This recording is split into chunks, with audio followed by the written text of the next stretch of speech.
स्वागत आप सभी का। हरियाणा और पंजाब का खास बुलेटिन देखना शुरू कर चुके हैं। मैं आपके साथ अब्दुल नबी हसन। बुलेटिन की शुरुआत करते हैं। अमृतसर में यूट्यूबर रॉजर संधू के घर पर हुए ग्रेनेड हमले के मामले में पंजाब पुलिस ने बड़ी कार्रवाई करते हुए हरियाणा के यमुनानगर जिले के बिलासपुर के गांव बीटा से हार्दिक कंबोज नाम के आरोपी को गिरफ्तार किया है। पुलिस जब उसे पंजाब ले जा रही थी तो उसने भागने की कोशिश की, जिस पर पुलिस ने उसके पैर में गोली मार दी। इस हमले की एक सीसीटीवी फुटेज सामने आई है जिसमें 2 हमलावर ग्रेनेड फेंकते नजर आ रहे हैं। पुलिस इस पूरे मामले की गहरी साजिश की आशंका जाहिर कर रही है और ये पता लगाने की कोशिश कर रही है कि इसमें और कौन कौन शामिल है। आरोपी पर एक्सप्लोजिव एक्ट के तहत मामला दर्ज किया गया है। एसपी देहात गुरमीत सिंह खुद मौके का जायजा लेने पहुंचे। पंजाब पुलिस आई थी, ये मकसूदा थाना पड़ता है जालंधर के अंदर। वहाँ मुकदमा दर्ज है 57/25 एक्सप्लोजिव एक्ट का। उस संबंध में हार्दिक कंबोज है बिटा का, उसको पूछताछ के साथ लेगी गांव से। डीएसपी साहब थे और काफी फोर्स थी, से लेके आए एक्ट का है और उन्हें ज्यादा जानकारी नहीं दी। वो कह रहे हमारा लड़का गया हुआ था, हमारे को तो पोंटा के बता के गया आया था। वो शाम को घर पे वो घर मिला था, उसको ले रही 2-2.5 घंटे। भिवानी जिले के गांव ढाड़ा नरसान स्थित Shri Jyoti renewable energy private limited के कर्मचारियों ने वेतन भुगतान और चिकित्सा सुविधा जैसी समस्याओं को लेकर जोरदार विरोध प्रदर्शन किया है और कंपनी प्रबंधकों के खिलाफ नाराजगी जाहिर की है। कर्मचारियों का कहना है कि उनका वेतन 2 महीने से बकाया है, जिससे उन्हें परिवार चलाने में दिक्कत हो रही है। इसके अलावा कारखाने में घायल मजदूरों के लिए चिकित्सा सुविधा भी उपलब्ध नहीं है, जिससे एक मजदूर को अपने इलाज के लिए खुद 51,000 रुपए खर्च करने पड़े। कर्मचारी नेता कामरेड ओम प्रकाश ने मांग की है कि मजदूरों का बकाया वेतन जल्द से जल्द दिया जाए और कंपनी में चिकित्सा सुविधाएं सुनिश्चित की जाए। कर्मचारियों ने इस संबंध में जिला उपायुक्त महावीर कौशिक को ज्ञापन सौंपा है, जिन्होंने आश्वासन दिया है कि श्रम विभाग के माध्यम से उनकी समस्याओं का समाधान कराया जाए। ज्योति एनर्जी प्राइवेट लिमिटेड के कर्मचारियों के बकाया वेतन का प्रधान अखिल भारतीय किसान सभा भिवानी। ये हमारे Shri Jyoti energy private limited के कर्मचारी आए हैं जो ढाड़ा नरसान में स्थित है। इनको बड़ी भारी दिक्कत हो रही है। इनकी जायज 3-3 महीने की सैलरी नहीं मिल रही है और मेडिकल सुविधा नहीं मिल रही है। कोई घायल हो जाता है तो उसको दिखाने के लिए भी इनके पास व्हीकल नहीं है और ये अपने साथी का स्वयं ही पैसा लगाते हैं, उसका इलाज करवाते हैं। उसका पेमेंट भी कारखाना मालिक नहीं करता। तो इनकी यही मांग है कि कारखाने में हर महीने का वेतन जो है अगले 5 तारीख तक मिल जाए, 10 तारीख तक मिल जाए और मेडिकल सुविधा मिल जाए। ईएसआई और दूसरी चीजें तो लागू नहीं है, 40-50 मजदूर हैं वो लागू नहीं कर रखी। चलो हम तो ये चाहते हैं कि भाई बातचीत के जरिए ये समस्या हल की जाए। कारखाना मालिक आकर के इनसे बातचीत करे और इनको अश्योरेंस दे कि भाई क्या दिक्कत है कारखाने में, क्या समस्या है और कोई योजना बना के इनके वेतन का भुगतान करे, मेडिकल सुविधाएं दे। अभी कारखाना उसने अपना मुनाफा कमाने के लिए चलाना है, इन्होंने सैलरी लेने के लिए काम करना है। तो ये बातचीत के जरिए इनकी समस्या का हल हो और इसीलिए हम डीसी साहब के पास आए हैं कि भाई उस मालिक को बुला करके इनसे बातचीत करवा दी जाए, इनका एमिकेबली सौहार्दपूर्ण तरीके से इनकी समस्या का हल हो जाए। मेरा नाम नवीन कुमार है। मैं Shri Jyoti renewable energy private limited ढाड़ा Narsana में पिछले 10.5 साल से टरबाइन डीसीएस ऑपरेटर और इंजीनियर के वर्क पे काम कर रहा हूँ। हमारे यहाँ पे मूलभूत समस्या यार ये पिछले 3-4 महीनों से कंपनी हमारे टाइम पे वेतन नहीं दे पा रही है कंपनी, और हमारे वेतन का जो टाइम है वो उन्होंने 25-23 तारीख तक कर रखा है, जो कि हमें हमारी 10 तारीख तक हमें मिल जाना चाहिए और वेतन हमें 2-2, 2.5 महीने तक हमें टाइम पे नहीं मिल पाता है। इनके जो 2 और अलग कारखाने हैं उनकी टाइम पे पेमेंट करते हैं और इस कारखाने की हमारी टाइम पे ये पेमेंट नहीं करते, और जिस वजह से हमें स्ट्राइक का और अपना डीसी साहब को ज्ञापन देने के लिए आने पे मजबूर होना पड़ा। अब हमें पिछले जनवरी महीने की भी पेमेंट लेने के लिए हमें होली वाले दिन, त्योहार वाले दिन भी सभी को स्ट्राइक पे बैठ के अपनी वेतन को, अपना हक को मांगना पड़ा। और अब हमारी बस यही मांग है कि हमारी फरवरी महीने की सैलरी हमारी टाइम पे आए और जितनी भी हमारी आगे की जो सैलरी बनती होगी अपने वो 10 तारीख तक हमें वो टाइम से मिलती रहे। और फिर दूसरा बड़ा इशू इस प्लांट में ये है, कोई भी सेफ्टी, किसी एम्प्लॉय का मेडिकल वगैरह से रिलेटेड अगर किसी वजह से प्लांट में किसी का एक्सीडेंट हो जाता है, इनके पास कोई गाड़ी की फैसिलिटी नहीं है ताकि उसको तुरंत हॉस्पिटल में पहुंचाया जाए। और उसको देखने के लिए यहाँ का कोई भी बड़ा अधिकारी हॉस्पिटल नहीं मिलने जाता। और एम्प्लॉय जो उसको वर्कर को अपने साथी को हॉस्पिटल में एडमिट कराता है, उसको बचाने के लिए कितनी गंभीर चोट लगी है तो उसको ऊपर से बोला जाता है कि भाई आप पैसा लगा दो, आपको हम बाद में रिफंड कर देंगे। पर अगर कोई उसको बचाने के लिए ऑपरेशन करवा देता, पैसा लगा देता है भाई 70-80 हज़ार तक, 90 हज़ार तक, तो उसका भी 4-4 महीने तक कोई संज्ञान नहीं लिया जाता मैनेजमेंट के द्वारा। बस हमारी तो यही मांग है कि सभी वर्करों को टाइम पे तनख्वाह मिले, कोई 2-2 महीने का 2.5 महीने का पेंडिंग ना रखे, और सभी को मेडिकल वगैरह की फैसिलिटी, भाई कोई इमरजेंसी चोट लग जाए, फर्स्ट एड बॉक्स वगैरह गाड़ी में कोई व्हीकल अवेलेबल होना चाहिए, जो भी मजदूर को कोई एक्सीडेंट होने पर। भिवानी के गांव सुई की बेटी निहारिका दीवान ने जज बनकर जिले का नाम रोशन किया है। सफलता के बाद वो अपने माता पिता के साथ संकट मोचन बालाजी धाम मंदिर में माथा टेकने पहुंची। निहारिका ने बताया कि 2021 में उन्होंने जुडिशरी की तैयारी शुरू की थी और कठिन परिस्थितियों में मेहनत कर इस मुकाम पर हासिल किया। उन्होंने अपनी सफलता का पूरा श्रेय माता पिता को दिया। इस खास मौके पर गाँव में जागरण और भंडारे का भी आयोजन किया गया, जिसमें बड़ी संख्या में ग्रामीणों ने हिस्सा लिया। इस दौरान चौधरी बंसीलाल यूनिवर्सिटी की रजिस्ट्रार भावना शर्मा भी मुख्य अतिथि के रूप में शामिल हुई। ग्रामीणों ने बताया ये मंदिर 2016 में स्थापित हुआ था और इसे मनोकामना सिद्धि मंदिर माना जाता है, जहां पहले भी कई युवाओं को नौकरी मिलने की मान्यताएं जुड़ी हुई हैं। ये संकट मोचन बालाजी धाम आदर्श गांव सुई में छठा भंडारा है और हर भंडारा विशाल होता है और महान लोग यहाँ आते हैं, जैसे भाई साहब हैं मनोज दीवान जी, समाज सेवी और सबके दुख सुख में काम आने वाले। इन्होंने मंदिर को ये सोच लो कि बहुत ही बड़ा सहयोग किया है, 4 दीवारी का, और अब है और हर समय सहयोग करते रहते हैं। और दान को ज्यादा गाना भी नहीं चाहिए, मेरा ये मानना है। अगर दे दिया तो परमात्मा ही सुनता है और इनकी सुनी है, इनकी बेटियां जज बनी है और इनकी सारी मन्नत पूरी होंगे। और महान संत आए हुए हैं हरिद्वार से, भीमगोड़ा से रघुदास जी महाराज, और वहाँ से अपने हिसार से महाराज जी आ रहे हैं, सुखानंद जी महाराज, साध्वी कमला जी महाराज, शिविर से रजिस्ट्रार डॉक्टर भावना शर्मा पधारे हैं, और काफी क्षेत्रवासियों का सहयोग और गाँव वाला का और भाई साहब का विशेष। हम आगे इनको कहेंगे रात चुगने आगे बढ़ते रहे और उनका भगवान भला करे। और हमें बहुत अच्छा लग रहा है कि बाबा ने हमारे ऊपर कृपा करी है इतनी। बचपन से ही, इसके बचपन से ही मेरा ड्रीम था कि ये बड़ी होकर जज बने, लेकिन इसके बड़े होते होते इसका भी ड्रीम यही बन गया कि मुझे जज बनना है। और आज भगवान ने हमारी सुन ली है। जहाँ भी भगवान से हमने मन्नत मांगी, भगवान ने हमारी इतनी सुनी। हमने हाथ पकड़ाया था भगवान को, भगवान ने हमें पूरा ही पकड़ लिया। पहली बात तो यह है कि मुझे बहुत खुशी है और इस पूरे सफर में मेरे घर वालों का, गुरुजन का बहुत बड़ा साथ रहा है कि मैं आज इस मुकाम को हासिल कर पाई। तो बस यहीं पे इसलिए माथा टेकने आए हैं। मम्मी पापा मन्नत मांग के गए थे कुछ समय पहले कि बेटी जज बन जाएगी तो यहाँ पे जरूर आएंगी, तो इसलिए आज सारे परिवार सहित आए हैं यहाँ पे माथा टेकने। फिर मेरा ये सफर 2021 से शुरू हुआ था, जब मैंने जुडिशरी की तैयारी शुरू की थी। इसके लिए मैंने कुछ समय तक तो कोचिंग ली और फिर सेल्फ स्टडी करके अपना आगे का एग्जाम पास किया। इसका एक मूल मंत्र बस यही है कि जिस भी काम को करो पूरी लगन और शिद्दत के साथ करो। मैं अपनी 8 घंटे की क्लासेस के अलावा 3 से 4 घंटा रिवीजन करती थी, और बाकी तो बस भगवान की कृपा और घर वालों का आशीर्वाद है कि मैं तर गई इस पूरे भवसागर से, और आगे भी भगवान ऐसे ही हाथ पकड़े रखे, हाथ थामे रखे।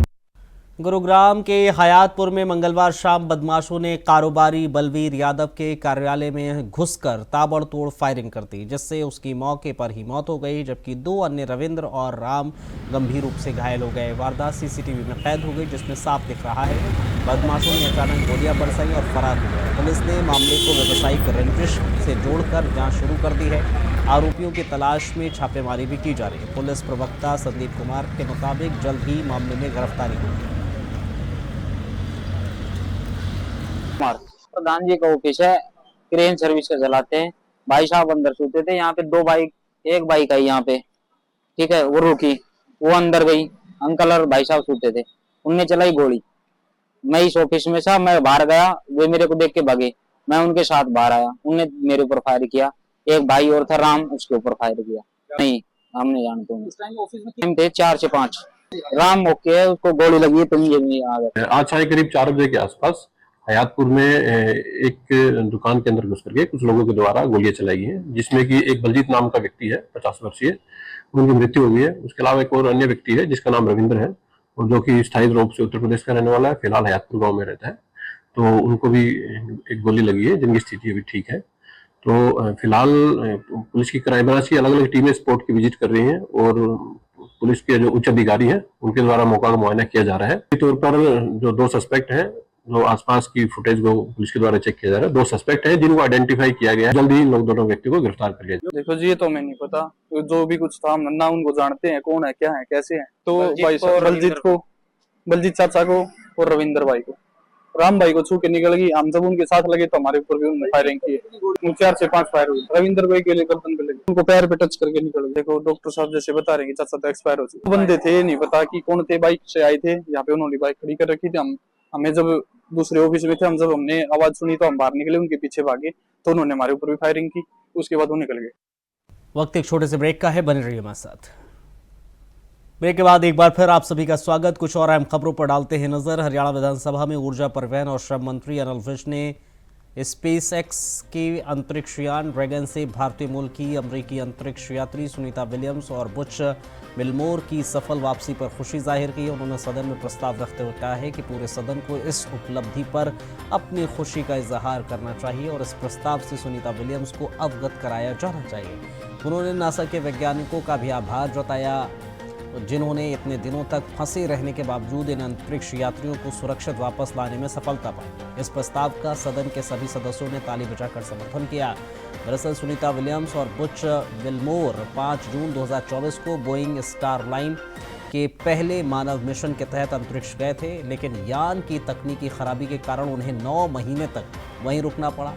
अब स्पेस एक्स ड्रैगन कैप्सूल के जरिए वो अंतरिक्ष सुरक्षित पृथ्वी लौटाए।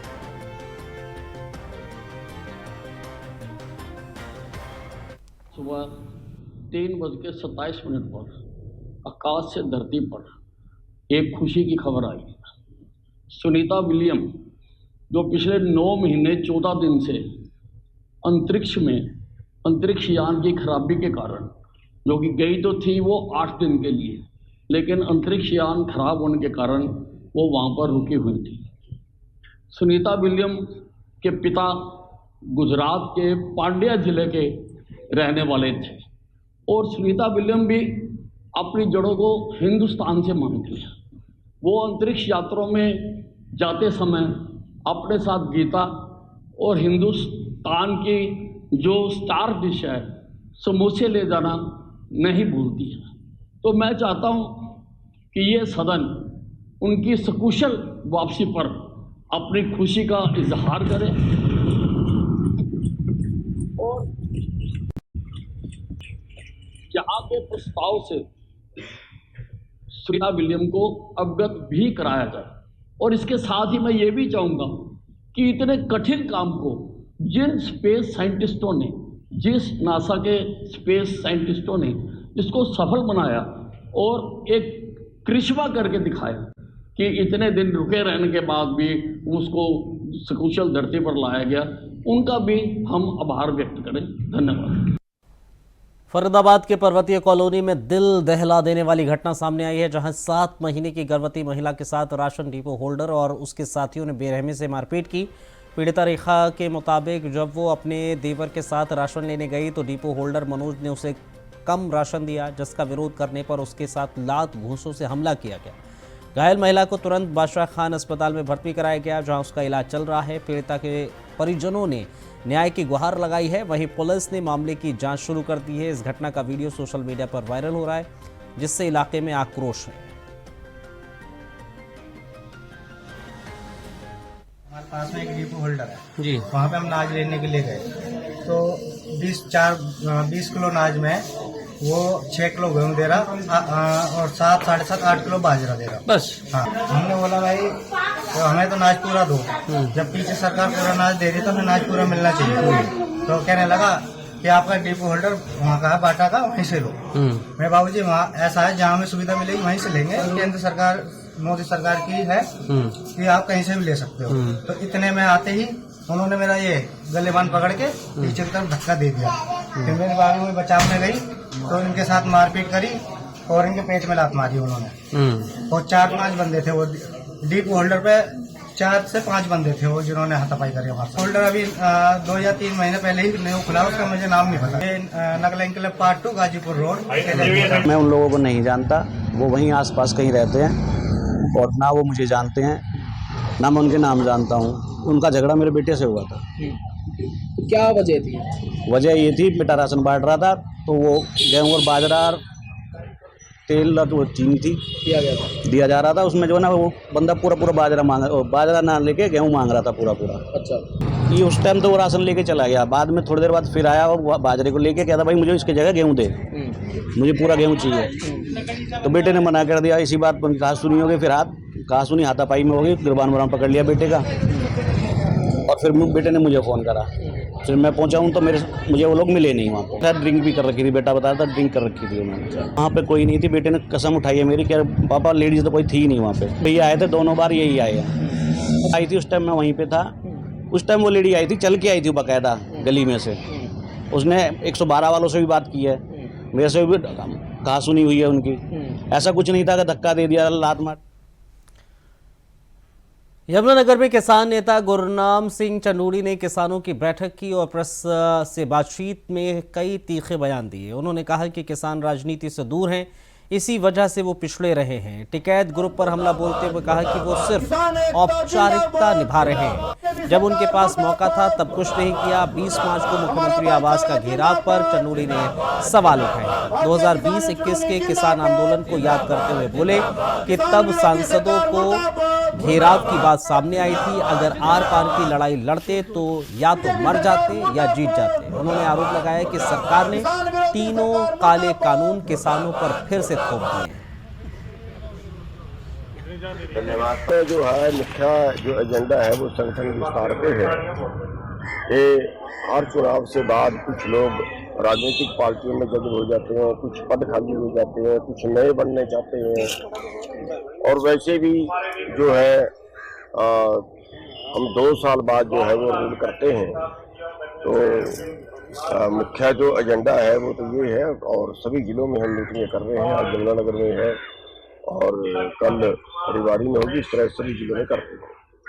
और दूसरा जो है कि आगे जिस तरह से सरकार चल रही है कि बाहर से जो आयात होता है उस आयात के ऊपर से आयात कर हटा रहे हैं, तो देश का जो किसान है वो बर्बादी की ओर बढ़ रहा है। क्योंकि अगर अमेरिका जैसे देशों से ऐसे समझौते का आयात कर हटाने के होते हैं तो फिर तो ये है कि वहाँ 10 वर्ग किलोमीटर का किसान है, यहाँ 2 एकड़ का किसान है, तो किसी तरह से उनका मुकाबला नहीं कर पाएंगे और भारत की जो खेती है वो एक तरह से तबाही के कगार पे होगी, या बड़े लोग ही जो है वो खेती करेंगे। नहीं, किसान राजनीति की तरफ नहीं कदम रख रहा है इसलिए पीछे जा रहे हैं। लेकिन हमारे किसान के दिमाग में नहीं बैठती, क्योंकि यहाँ की जो राजनीति है वो भिन्न तरह की है। यहाँ की राजनीति जाति के नाम पे, धर्म के नाम पे, वर्ग के नाम पे है। यहाँ डेवलपमेंट के नाम पे, विकास के नाम पे राजनीति कभी नहीं हुई। जिस दिन का देश बना है कभी नहीं हुई। वही कारण यहाँ की बर्बादी का है और रहेगा, आगे भी रहेगा। नहीं, अभी तो अगला जो चुनाव कोई ज़्यादा नज़दीक नहीं है और अभी उस चीज़ पे कोई विचार ज़्यादा नहीं किया है। अभी तो संगठन विस्तार की बात करें। देखिए, सरकार तो यही कहेगी, सरकार तो ये कहने से रही कि हमारा बजट ठीक नहीं है। आप बताइए, बरसाती पानी है, अमृत जैसा पानी है, हम जमीन से निकाल रहे हैं, जमीन का पानी जहर बना दिया है, 25, 35, 30 हॉर्स पावर की मोटरें लगा रहे हैं, और ये पानी जो परमात्मा ने समुद्र से उठा के छोड़ा था, जिसमें 7 जिले पिछले साल डूबे हरियाणा के, क्या उस पानी को सिंचाई के लिए नहीं बरता जा सकता? क्या उस पर कोई बजट खर्च किया है इस बार? क्या पिछले साल किया था? उसके पिछले साल किया था। 100 लीटर बारिश होती है तो 25 लीटर यूज हो रहा है, 75% पानी वापस। पटियाला में ड्रग्स केस को लेकर अकाली दल नेता विक्रम सिंह मजीठिया एसआईटी की पूछताछ के बाद बाहर आए और कहा कि सुप्रीम कोर्ट के आदेश पर उन्होंने 2 दिन जांच में सहयोग किया। उन्होंने एसआईटी से साफ कहा है कि अगर कोई सवाल बाकी है तो अभी पूछ लें ताकि मामला जल्दी निपटे। मजीठिया ने एसआईटी से सुप्रीम कोर्ट के निर्देशों का पालन करने की अपील करते हुए कहा है, अब या तो चालान पेश किया जाए या फिर क्लोजर रिपोर्ट दी जाए। उन्होंने एसजीपीसी अध्यक्ष हरजिंदर सिंह धामी के इस्तीफे वापस लेने के फैसले का समर्थन किया और सवाल उठाए कि जब श्री अकाल तख्त साहब ने सभी को एकजुट होने के लिए कहा था तो बाकी अकाली दल साथ क्यों नहीं आए। हिमाचल प्रदेश में संत जरनैल सिंह भिंडरवाला की तस्वीर वाले झंडे को उतारे जाने पर उन्होंने नाराजगी जाहिर की, इसे गलत करार दिया। वहीं अमृतपाल के साथियों पर एनएसए हटाने के फैसले का स्वागत करते हुए उन्होंने कहा मानव अधिकारों की रक्षा होना चाहिए, लेकिन श्री गुरु ग्रंथ साहिब को पुलिस स्टेशन ले जाना गलत था क्योंकि वहां अनुचित चीजें हो सकती थी। हैरान होंगे कि आम लोगों ਨੂੰ ਤਾਂ ਬੇਸਿਕ ਸਿਹਤ ਸਹੂਲਤ ਨਹੀਂ ਮਿਲ ਰਹੀ, ਬੇਸਿਕ ਫੈਸਿਲਿਟੀ ਨਹੀਂ ਮਿਲ ਰਹੀ, ਪੈਨਸ਼ਨ ਨਹੀਂ ਮਿਲ ਰਹੀ, ਸ਼ਗਨ ਨਹੀਂ ਮਿਲ ਰਿਹਾ, ਮਗਰ ਕਰੋੜਾਂ ਰੁਪਈਆ ਇੱਕ ਤਰੀਕ ਤੇ 25 50 ਲੱਖ ਖਰਚ ਹੋ ਰਿਹਾ ਕਿ ਮਜੀਠੀਏ ਨੂੰ ਅੰਦਰ ਭੇਜਣਾ। ਹੁਣ 3 ਸਾਲ ਬੀਤ ਗਏ ਆ ਜੀ ਔਰ 4 ਸਾਲ FIR ਦਰਜ ਹੋਈ ਨੂੰ ਹੋ ਗਏ। ਅਸੀਂ ਐਤਕੀ ਮੇਰੇ ਵਕੀਲ ਸਾਹਿਬਾਨ ਪ੍ਰੈਜ਼ੈਂਟ ਵੀ ਨੇ, ਅਸੀਂ ਆਪ ਕਿਹਾ ਆਨਰੇਬਲ ਸੁਪਰੀਮ ਕੋਰਟ ਨੂੰ ਕਿ ਸਰ ਇਨਕੁਆਇਰੀ ਖਤਮ ਹੋਣੀ ਚਾਹੀਦੀ। ਵੀ ਆਰ ਰੈਡੀ ਟੂ, ਜੇ ਇਹਨਾਂ ਨੂੰ ਲੱਗਦਾ ਕਿ ਕੋਈ ਸਵਾਲਾਂ ਦੇ ਜਵਾਬ ਰਹਿ ਗਏ ਆ, ਕਿਉਂਕਿ ਮੈਂ ਪੇਸ਼ ਸ਼ਾਇਦ ਪਹਿਲਾ ਕੇਸ ਹੋਣਾ ਜੀ ਕਿ ਜ਼ਮਾਨਤ ਤੋਂ ਬਾਅਦ ਵੀ ਅੱਜ ਮੈਂ 7ਵੀਂ 8ਵੀਂ ਵਾਰੀ ਪੇਸ਼ ਹੋ ਗਿਆ। ਸੋ ਕਿ ਜੇ supreme court honourable supreme court ਕੋਈ ਟਾਈਮ ਐਂਡ ਪਲੇਸ ਫਿਕਸ ਕਰੂਗੀ ਅਸੀਂ ਜ਼रूर जावांगे। चलिए इस बुलेटिन में फिलहाल इतना ही, इजाजत दीजिए, नमस्कार।